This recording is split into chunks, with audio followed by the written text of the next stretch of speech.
तथानु नव पंचकोश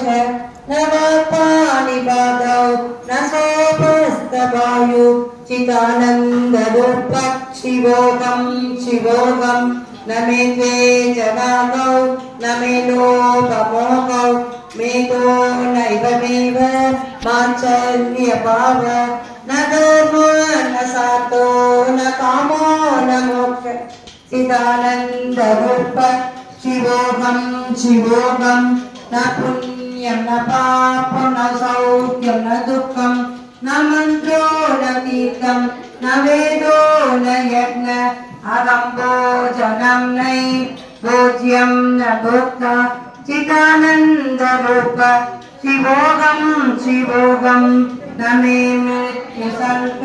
न मे जातिभेद पिता नैव माता न